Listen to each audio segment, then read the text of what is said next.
পাকিস্তানের কাঁপুনি বাড়ালো রাশিয়া, মোদীকে ফোন করে পাশে পুতিন। জঙ্গি দমনে ভারতের পক্ষে রাশিয়া, পহেলগাঁও হামলার নিন্দা পুতিনের।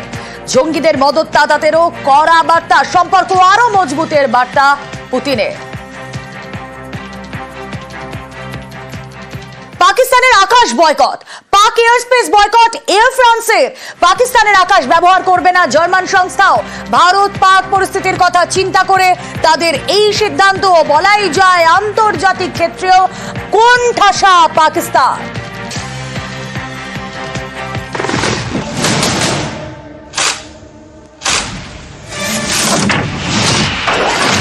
आजमाने की कोशिश की, फिर तो जवाब भी उतना ही प्रचंड मिला। आतंकवाद को धूल समेत उखाड़ने का हमारा संकल्प है और वो सिद्ध होकर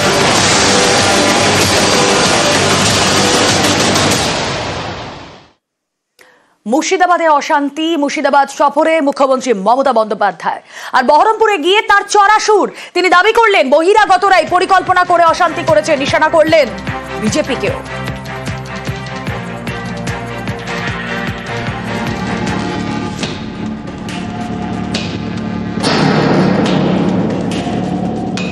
বহিরাগত কিছু লোক এসে ধর্মের নামে বিধর্ম কথাবার্তা বলে আমি কোন কমিউনিটিকে এর জন্য দোষ দেবো না। কয়েকজন ধর্মীয় নেতা সেজেছেন, পালে বাঘ না পড়লেও তারা বাঘ বাঘ করে চিৎকার করে রাজনৈতিক ফয়দা নেয় এবং তারাই কিন্তু দাঙ্গা ঘটিয়ে সবচেয়ে আগে পালিয়ে যায়। গৃহশত্রু মানে যারা জেলার শত্রু, বাংলার শত্রু, who are creating always communal tensions, selling the country instead of doing the communal violence. Please take care about the border. Please take care about India. Please save India from any disaster. Please give justice to the people who have lost their dear ones. Don't play dirty politics or nasty politics. I am the last person to tolerate. আমি বিজেপিকে এখনো মনে করি ওরা হচ্ছে সুপারস্তম।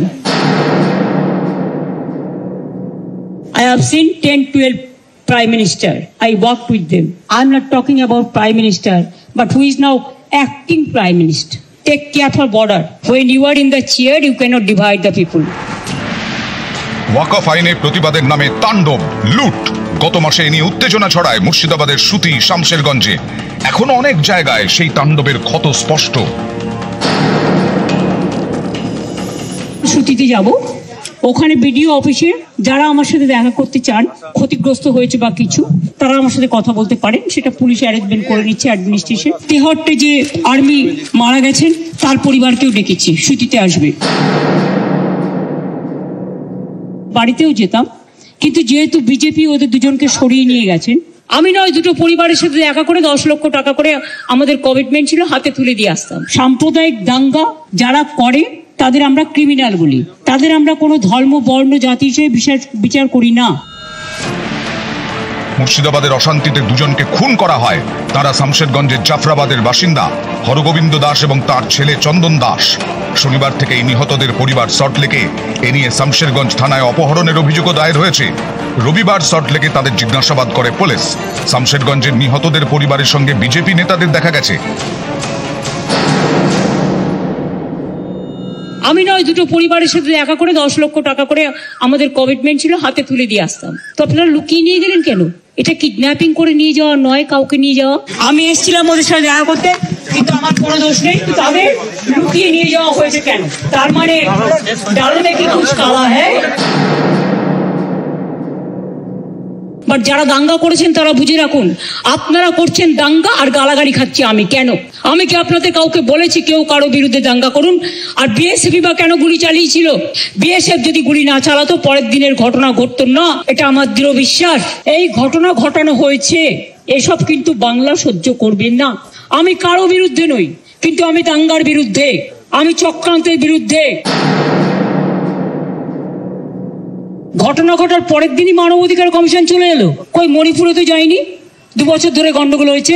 ইউপিতে তো যায়নি, রাজস্থানে তো যায়নি, উড়িষ্যায় তো যায়নি, দিল্লিতে দাঙ্গায় এত লোক মারা গেছে, একবারও তো যায়নি। যে একেবারে প্ল্যান করে এই ঘটনা ঘটানো হয়েছে। দুটো পার্টি মাত্র 2টো ওয়ার্ডে গন্ডগোল হয়েছে, সেটাও কারা করিয়েছেন প্ল্যান করে? কি করে করিয়েছেন, কিভাবে করিয়েছেন। আমি এই কটা দিন ধরে অনেক ক্রস চেক করেছি, রেকর্ডও করেছি। 2-3টে লোক আছে যারা এই গন্ডগোল পাকাচ্ছে, তারা নাকি বিরাট বিরাট ধর্ম নেতা। আর আর্থিক উৎস আমার মনে হয় বিজেপির নেতাদের জিজ্ঞেস করবেন, তারাই বলে দেবে। এর টোটাল সত্য তথ্য আর কিছুটা আমার বাকি আছে, পেয়ে গেলে প্রেসের সামনে আসবে। 2-3টে লোক আছে যারা এই গন্ডগোল পাকাচ্ছে, তারা নাকি বিরাট বিরাট ধর্ম নেতা, মানে ধর্মের নামে বিধর্মী নেতা। 2টো মসজিদের ইমামকে ফোর্স করা হয়েছে, তাহলে এখানে কোনো একটা সেবাশ্রম আছে, আপনারা জানেন তিনি কি করেন, তার কি কীর্তি, তার কি কুকীর্তি, তিনি কিভাবে মানুষকে প্রভোগ করে, বেলডাঙ্গা থেকে শুরু করে সুতি, ধুলিয়ান সব। আমি কিন্তু প্রত্যেকটা কাজ জানি। আমাকে এত দুর্বল ভাবার কোনো কারণ নেই। যখন ওয়াকআপ নিয়ে আন্দোলন হচ্ছিল 48 ঘন্টা লাইট নিভিয়ে রেখেছিলেন, উনি এটা করতে পারেন না, it's a criminal offence. News 18 Bangla.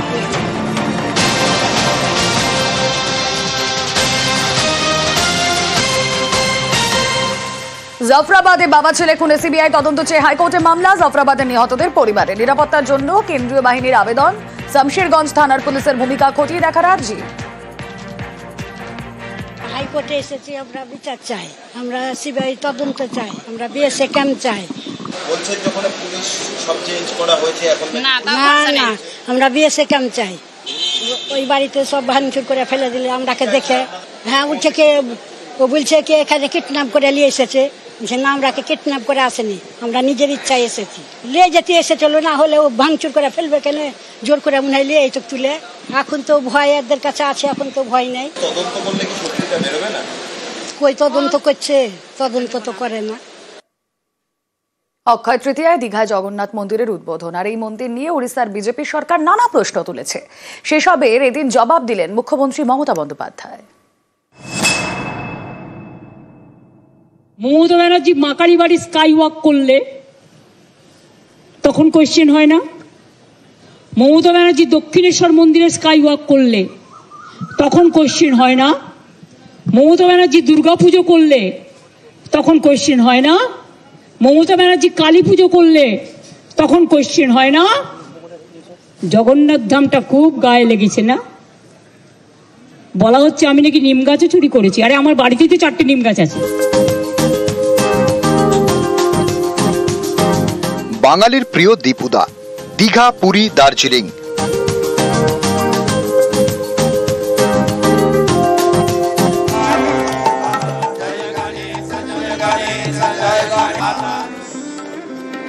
পুরীতে সমুদ্র মন্দির, এবার দীঘাতেও সমুদ্রের পাশাপাশি মন্দির। 30 এপ্রিল ছিল অক্ষয় তৃতীয়া।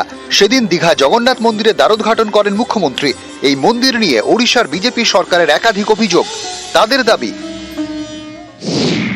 2015 সালে পুরীর মন্দিরে নবকলেবরে ব্যবহৃত নিম কাঠের অবশিষ্ট অংশ দিয়ে বানানো হয়েছে দীঘার মন্দিরের জগন্নাথ, বলরাম এবং সুভদ্রার মূর্তি। এ নিয়ে পুরীর মন্দির কমিটিকে তদন্তের নির্দেশ দিয়েছেন ওড়িশার আইনমন্ত্রী।